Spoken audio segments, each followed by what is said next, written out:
Привет! Меня зовут Марина, вы на канале Russian Language Club, канале о русском языке и все, что с ним связано.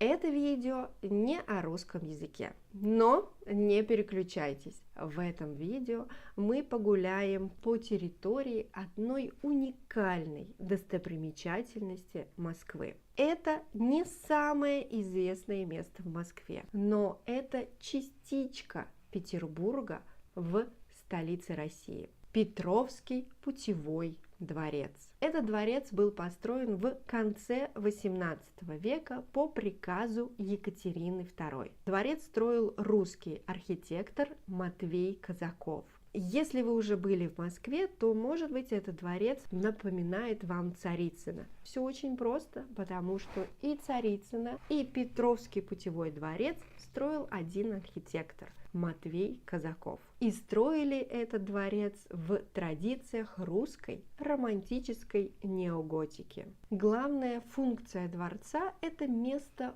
отдыха императорской семьи, когда она путешествует из Петербурга в Москву. И по факту в Петровском путевом дворце императорская семья была от силы 3 дня в году. В то время Петровский путевой дворец находился не на территории Москвы, он находился по дороге из Петербурга в Москву и входил в число путевых дворцов, которые были по этой дороге. Петровский путевой дворец – это был последний дворец по пути к Московскому Кремлю. Отсюда его название – путевой, по пути, по дороге. Почему же называется он Петровский? Хотя строила его Екатерина II, и Петр I был уже задолго до Екатерины. Петровским дворец называется, потому что до строительства дворца на этом месте находился Петровский мужской монастырь. Но потом императрица решила забрать эти земли у монастыря и на этих землях построить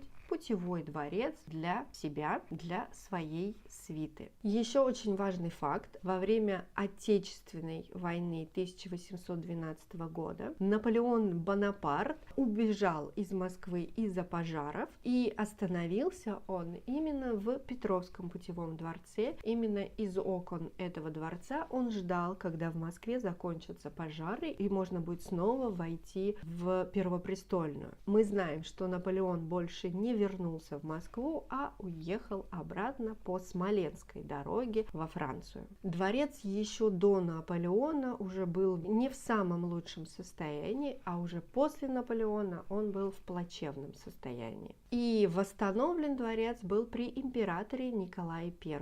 В 1896 году, это год коронации Николая II. Николай II с семьей был в путевом дворце перед коронацией и был в путевом дворце после коронации. И как раз напротив путевого дворца находится Ходынское поле. Это известное место в Москве, это место с кровавой историей, потому что после коронации Николая II устраивался большой праздник для жителей Москвы, и к несчастью на Ходынском поле произошла кровавая давка. А произошла она из-за какой-то ерунды, из-за вот этой вот кружки, которую изготовили в честь коронации Николая II, и раздавали эти кружки бесплатно на Ходынском поле. И все люди так хотели получить эти кружки в подарок, что просто началась кровавая давка. И погибло невероятное количество людей. После революции 1917 года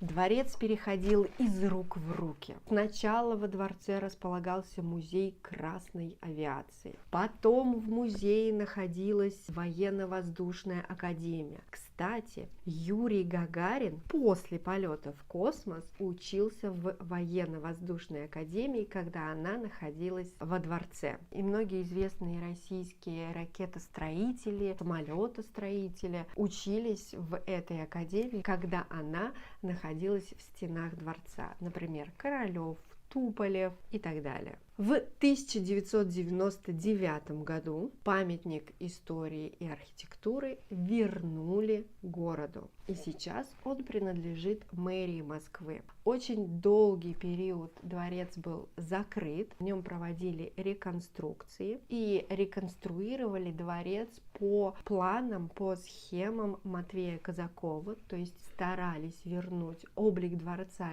именно конца XVIII века. И в 2008 году дворец открылся. Теперь в Петровском путевом дворце находится дом приемов мэрии Москвы. Во дворце есть кабинет мэра Москвы. На территории дворца находится небольшая пятизвездочная гостиница. И также это музейный комплекс. Но в этот музей достаточно трудно попасть. Нужно бронировать экскурсию заранее. Таким образом, Петровский путевой дворец сохранил свое историческое предназначение – принимать высоких, важных гостей, как и в прежние времена.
вами немного погуляли по территории важного исторического места в Москве, погуляли по Петровскому путевому дворцу. Под видео вас ждет небольшой тест, чтобы проверить, как хорошо вы поняли это видео. В конце теста вас ждет сюрприз от меня. Подписывайтесь на канал Russian Language Club, давайте дружить, общаться в социальных сетях и пока-пока, до скорой встречи!